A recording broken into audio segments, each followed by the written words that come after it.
Déclaration des leaders ivoiriens de la diaspora résidant aux États-Unis d'Amérique et au Canada suite au simulacre d'élection présidentielle du 25 octobre 2025 en Côte d'Ivoire.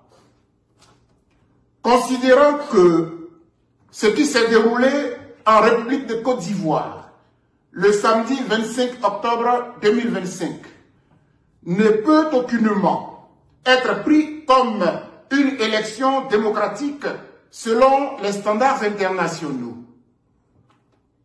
Parce que le Conseil constitutionnel ivoirien, vraisemblablement instrumentalisé par le président sortant, s'est permis de valider la candidature pour un 4e mandat de M. Alassane Ouattara, en violation flagrante de la Constitution, et a osé, dans la même décision, éliminer celle de messieurs Laurent Gbagbo, Cheikh Tidiane Tiam et Pascal Affi N'Guessan,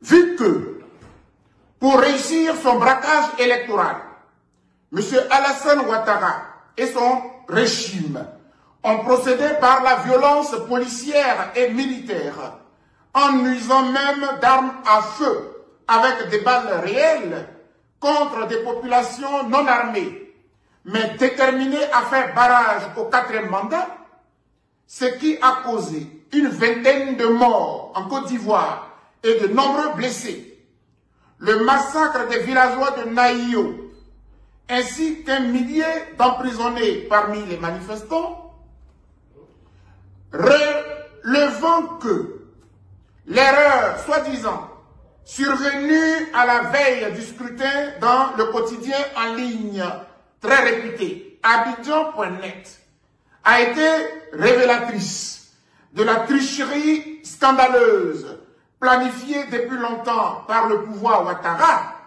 ce qui explique le score à la soviétique de 90% octroyé au dictateur Ouattara, avec un taux de participation fantaisiste de 50,10%, alors que les Ivoiriens ont clairement désavoué cette pseudo-élection, concluant que la présidentielle qui fut organisée le 25 octobre 2025 en Côte d'Ivoire n'a donc été ni légale, ni légitime.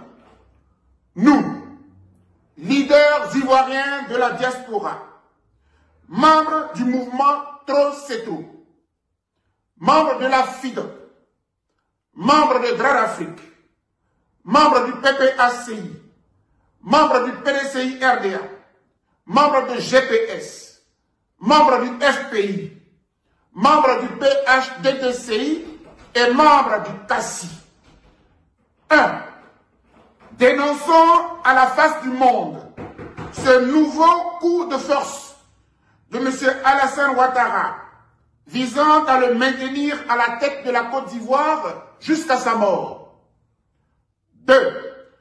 Condamnons avec la dernière énergie toutes les interdictions inconstitutionnelles des marches qui ont été prises par le régime d'Abidjan et les violences graves qu'elles ont engendrées contre les populations à travers tout le pays. 3. Adressons nos sincères condoléances, notre compassion et notre solidarité aux familles endeuillées et aux blessés. Pour nous, au regard de tout ce qui précède, M. Alassane Ouattara n'est plus le président de la République de Côte d'Ivoire. Il n'est plutôt qu'un usurpateur et un braqueur d'élections qui sont des caractéristiques d'un vrai dictateur. Lui qui a osé, lui qui s'est permis de traiter les Ivoiriens comme des chiens. Enfin, au point 5, nous nous engageons à travers nos différentes structures et collectivement surtout, nous nous engageons à tout mettre en œuvre, tant au niveau diplomatique que par la justice internationale, pour que ce 4e mandat de M. Alassane Ouattara ne prospère point. Fait à Philadelphie, aux États-Unis, le samedi 1er novembre 2025, ont signé la déclaration. Le mouvement Trop c'est trop, la FIDE, Grande Afrique, le PPACI, le PDCI RDA, GPS, le FPI, le PHDDCI et le CACI. Au nom de tous les leaders, merci.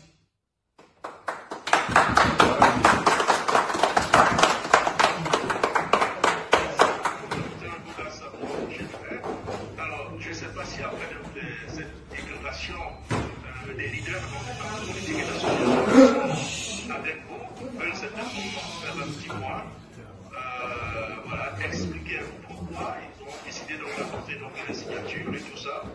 Qu'est-ce que vous en pensez? Non, mais à la vérité, c'était une déclaration que nous avions à présenter. Autant considérer que c'est un point de presse, nous n'avons pas d'explication détaillée à donner outre mesure. Les leaders se sont retrouvés, tant aux États-Unis qu'au Canada. Les différents représentants des partis politiques de l'opposition, les partis les plus significatifs de l'opposition, ainsi que les organisations de la société civile, se sont retrouvés, ont planché sur un texte, ont adopté ensemble ce principe. Et le moins que l'on puisse dire, c'est que pour nous, à partir du moment où M. Ouattara manque de légitimité, où l'élection n'est pas légale, conformément à la Constitution de la République de Côte d'Ivoire, M. Ouattara n'est pas un président. C'est un usurpateur, c'est un braqueur d'élection. Et nous sommes prêts à le considérer tel, jusqu'à ce qu'il parte du pouvoir. Et nous avons dit, merci.